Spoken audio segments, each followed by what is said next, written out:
اهلا بحضراتكم، مساء الخير. يسعدني يشرفني جدا اكون مع حضراتكم. انا جورج نبار. في اول حلقة كده يعني هنتكلم مع بعض كده عن بعض الاخبار في صناعة الطباعة في تكنو برينت هاب، واللي هو بنسميها البرينت ميديا بودكاست. ودي حاجة جميلة مع زمايلنا، وإن شاء الله يعني تبقى حاجة خفيفة على حضراتكم. النهاردة عايزين نتكلم يعني في دقايق على بعض الأخبار السريعة. الخبر الأولاني إنه بغرفة صناعات الطباعة والتغليف عملت ندوة مشتركة لأول مرة مع الهيئة المصرية للمواصفات والجودة داخل الهيئة، في وجود رئيس الهيئة الدكتور خالد صوفي، اللي بنتشرف جدا جدا ان هو اول عربي مصري يرأس منظمة الايزو العالمية. ده شرف كبير لينا قوي.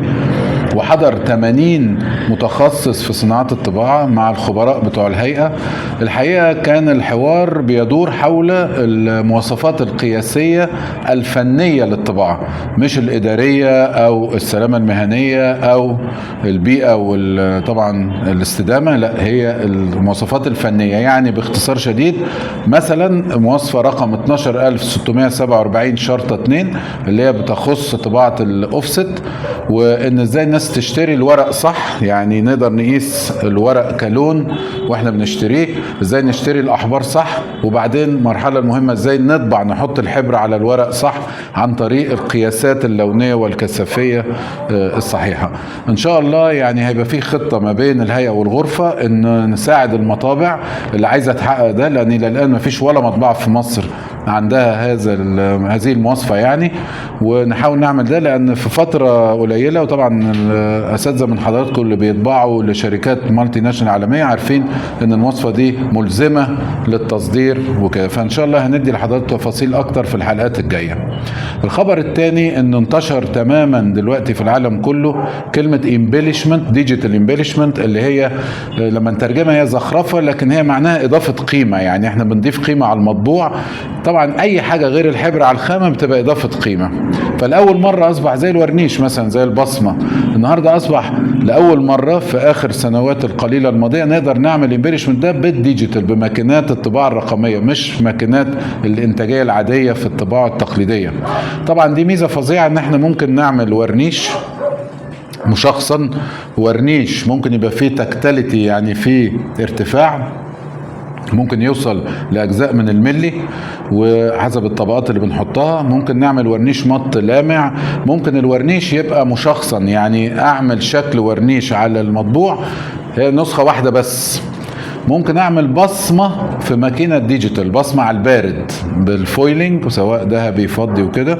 ميزة ده ان مفيش اكلاشيات، مفيش زي البصمة العادية حرارة، مفيش كبسة، مفيش تغير في تضاريس الخامة، كل ده مش موجود. لا، انا بعملها على البارد، فمفيش اكلاشيه، مفيش تكاليف، الوقت بسرعة. وممكن لأول مرة اطبع عليها بالاربع لون، فبدي تأثيرات معدنية فظيعة خطيرة جدا، جميلة جدا. زائد ان ممكن اعمل برضو لاول مرة بصمة مشخصنة.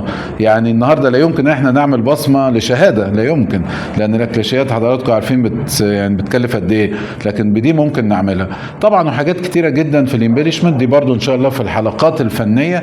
احنا ان شاء الله الحلقات هتبقى ما بين اخبار وما بين حلقات فنية ونقاشية، وهنتكلم في الحاجات دي في الامبيليشمنت بشكل يعني اكثر تفصيلا، لان هي حاجة مهمة جدا الفترة الجاية. طبعا يعني الورنيش ممكن يبقى مطفي، ممكن يبقى لامع، ممكن يبقى على الخامة، على الفرخ كله، ممكن يبقى في اماكن سبوت بس، ممكن يبقى املس، ممكن يبقى بارز، وحاجات كتيرة كده هنتكلم فيها. ممكن يبقى ميتاليك، ممكن يبقى شفاف. الخبر الثالث معانا انه كنا احنا في مؤتمر مع شركة يوتك الإيطالية لسه ما فيش أسبوعين، وكانوا في مصر الحقيقة، وشرح حاجات كتيرة مهمة في الفليكسو. طباعة الفليكسو طالعة طبعا بشكل جامد جدا. حضراتكم شايفين التحديثات، التطورات بتحصل في السطح الطباعي، في النقطة الشبكية، في الانيلوكس، حاجات كتيرة جدا. يعني خلاص بقى الطباعة يعني مش عايزين قربت، بقت زيها زي الروتوجرافيور في الكواليتي، في الجودة. لكن من الحاجات الجميلة اللي سمعناها ان الفترة الأخيرة كنا بنسمع، لكن بقت حقيقة موجودة، ان احنا ممكن بننظف ويحصل تنظيف لاسطوانه الانالوكس عن طريق اشعه الليزر بدون اي كيماويات خالص، بدون ما نسيء للبيئه او نعمل اي هوالك او مخلفات مش كويسه للصحه للبيئه. كمان الليزر هو حاد جدا فبينظف تنظيف 100%، بيحافظ على الخلايا، بيدينا كواليتي عاليه جدا، سرعه عاليه جدا، تحكم عالي جدا. برضو دي من الحاجات ان شاء الله هنتكلم عليها بالتفصيل قدام. اخر خبر عايزين نقول لحضراتكم عشان ما نطولش عليكم في اول حلقه، هي طباعه الاي سي جي.